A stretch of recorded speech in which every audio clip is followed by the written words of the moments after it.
तस्वीरें देखने के बाद अब हम आपको दूसरी तस्वीर खेरसौन इलाके से दिखाएंगे। खेरसौन में कैसी तबाही मचाई गई है, ये युद्ध की पहली तस्वीर है जो यूक्रेन ने ये वीडियो जारी किया है।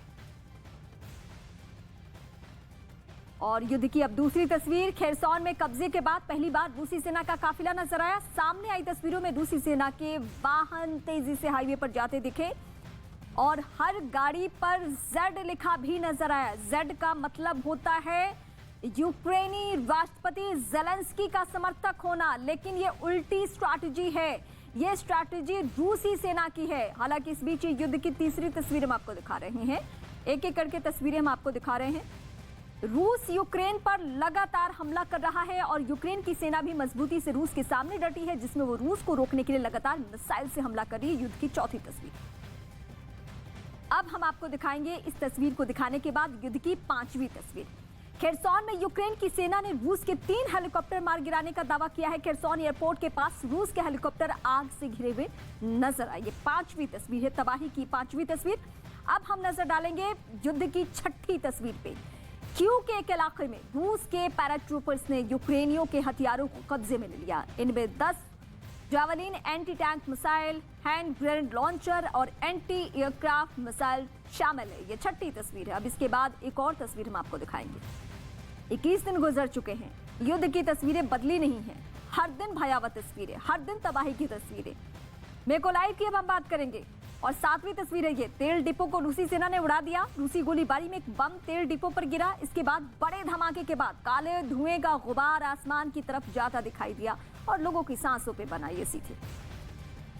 7 तस्वीरें हम आपको दिखा चुके हैं युद्ध की। और इस बीच इस वक्त बड़ी खबर मिल चुकी है। यूयू के 3 राष्ट्राध्यक्षों ने यूक्रेन का दौरा किया है।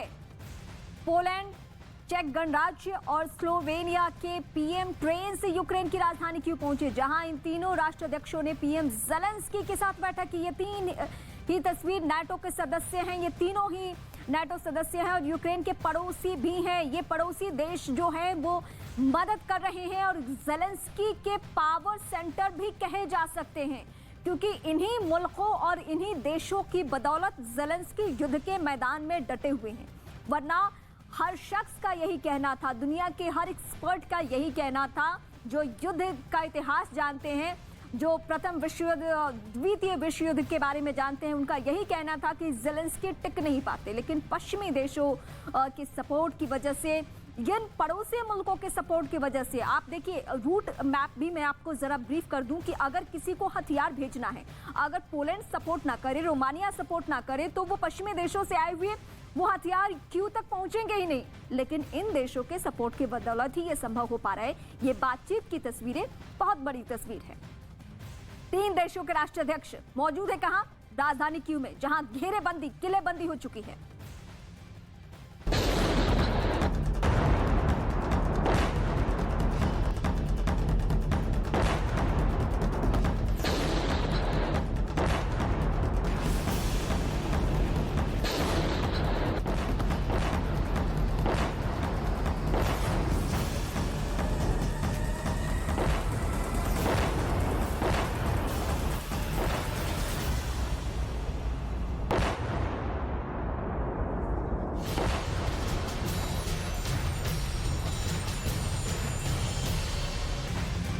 नमस्कार, मैं रीमा प्रसाद। इस वक्त हम आपको दिखा रहे हैं युद्ध की वो तस्वीरें जिसको देखकर अभी भी आप नहीं कह सकते हैं कि ये युद्ध थमने वाला है। चाहे यूक्रेनी सेना हो या फिर रूसी सेना, दोनों के तरफ से ही जो दावे किए जा रहे हैं, उस दावों की सच्चाई हम तस्वीरों के तौर पे दिखा रहे हैं। कि अगर यूक्रेनी सेना का दावा है कि हमने 13,500 सैनिक मार गिराए हैं, तो इसी बीच रूस की सेना क्या कहती है? रूस की सेना ये कहती है कि हमने जो तबाही मचाई है उसकी बानगी दुनिया के सामने है। इस बीच दूसरे मुल्कों के राष्ट्राध्यक्ष भी पहुंच रहे हैं। यूक्रेन में बातचीत भी हो रही है, लेकिन इस बातचीत से क्या निकलेगा? इस बीच अस्पताल पर रूसी सेना के हमले का दावा यूक्रेन की तरफ से किया जा रहा है।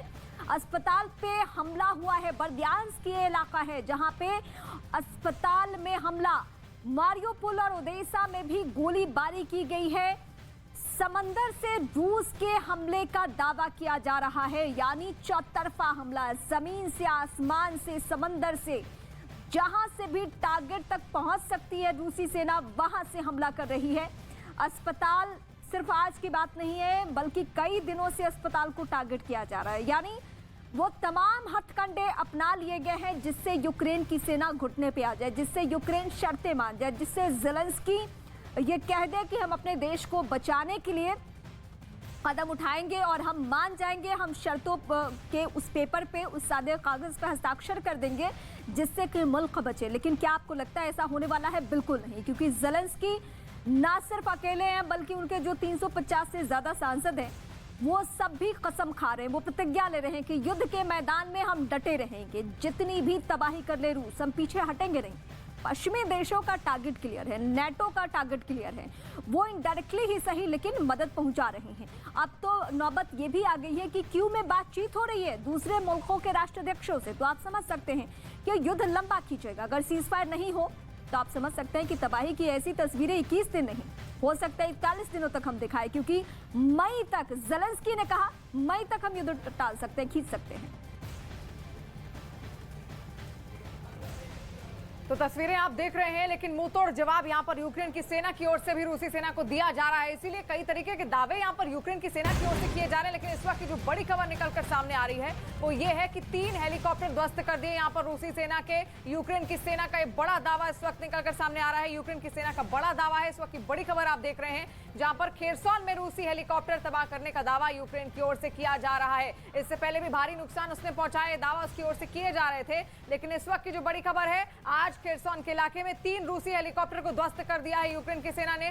बड़ी खबर इस वक्त की आप देख रहे हैं और आपको देखिए हम तस्वीरें भी दिखाने की कोशिश कर रहे हैं। ये सैटेलाइट इमेजेस हैं जो कि दूर से या ड्रोन से शूट की गई हैं और आप हर क्षेत्र देखेंगे जगह जगह पर किस तरीके से आग के गोले भभक रहे हैं, क्योंकि ये इलाके हैं, ये रिहायशी इलाके हैं, प्रशासनिक इलाके हैं और ऐसे कई सारे ऐसे स्थान हैं जिनको निशाना बनाया गया है यहाँ पर रूसी सेना की ओर से। ये आग के गोले जो आप भभकते हुए देख रहे हैं, ये स्थान है रहने के इलाके जहाँ पर लोग कभी रहा करते थे, लेकिन यहाँ पर अब रूसी सेना ने कुछ भी बचा कुचा नहीं छोड़ा है। सब कुछ बुरी तरीके से ध्वस्त हो गया है, क्योंकि रूसी सेना डटकर सामना तो कर रही है, लेकिन यूक्रेन की सेना की ओर से भी मुंहतोड़ जवाब उसको दिया जा रहा है। और अब खुद पुतिन इस चिंता में है कि आखिर ये युद्ध इतना लंबा खिंच क्यों रहा है। और तस्वीरें लगातार आप देखिए, भीषण तस्वीरें, सब कुछ राख हो चुका है पूरे यूक्रेन में और किस तरीके से धुएं का गुबार उठता हुआ नजर आ रहा है। काला धुएं का गुबार है और इसके ठीक नीचे है एक रिहायशी इलाका जो धुंधु कर जल रहा है। लगातार हम सारी तस्वीरें आपको दिखाने की कोशिश कर रहे हैं।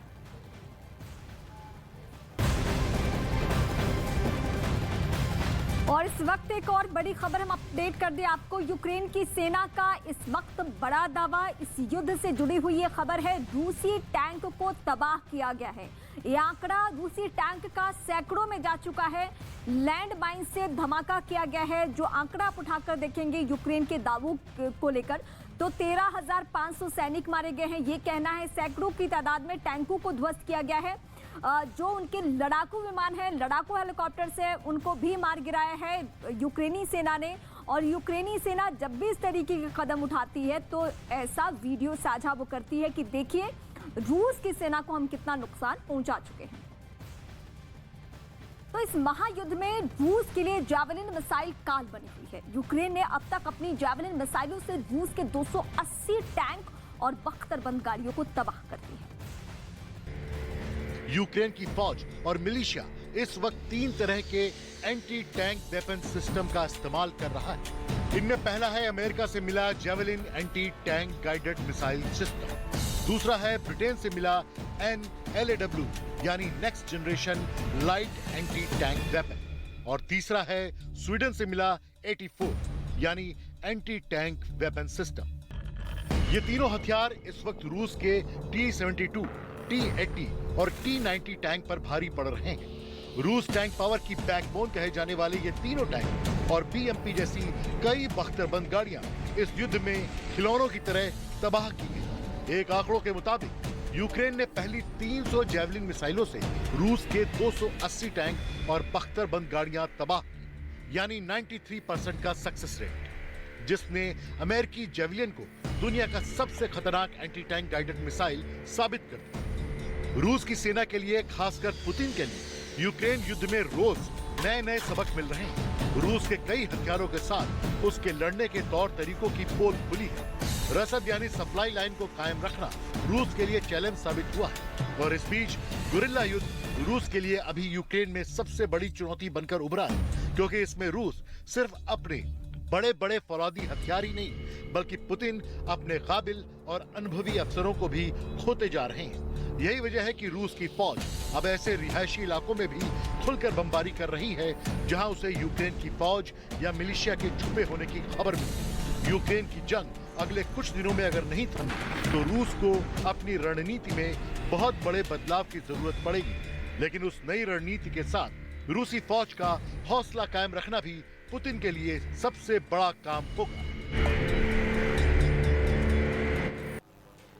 तो लगातार तबाही की हर तस्वीर हम आप तक पहुंचाने की कोशिश कर रहे हैं और 21 दिन हो चले हैं, ये जंग अब भी लगातार जारी है। लेकिन ऐसे में पूरा फोकस अब रूस का घूमकर यूक्रेन के कीव पर आ गया है, क्योंकि कीव राजधानी है यूक्रेन की। और ऐसे में बड़ी खबर वहां से सामने आ रही है, रूस की सेना ने कीव को बुरी तरीके से अब घेर लिया है। कीव पर हमले की तैयारी कर रहा है यहाँ पर रूस, क्योंकि उसके तमाम सैनिक वहां पर डटे हुए हैं। कीव में सायरेंस बज रहे हैं ताकि लोग अलर्ट हो जाएं, वो खुद को महफूज स्थानों पर छुपा लें। और ऐसे में भीषण तबाही वहां पर देखने को मिल रही है। और कीव के भीतर की तस्वीरें आप देख रहे हैं, किस तरीके से एक मकान को धू-धू कर जला दिया गया है और सब कुछ काले धुएं का गुबार आसमान में उड़ता हुआ साफ देखा जा रहा है। यानी कि ये कीव के हर क्षेत्र की इसी तरीके की तस्वीरें लगातार सामने आ रही हैं। और ये कीव का इलाका है, देखिए इसी कीव पर नजर है रूस की, क्योंकि रूस चाहता है अब किसी भी तरीके से कीव पर बस कब्जा कर ले, क्योंकि वहां पर राष्ट्रपति भवन है और राष्ट्रपति भवन पर ही वो कब्जा करना चाहता है। क्योंकि अगर राष्ट्रपति भवन पर उसका कब्जा हो गया तो एक तरीके से रूस ये जंग जीत लेगा। तो ऐसे में ये पूरा जो क्षेत्र इस वक्त आप देख रहे हैं ये कीव का है और इसी पर नजर टिकी है रूस की।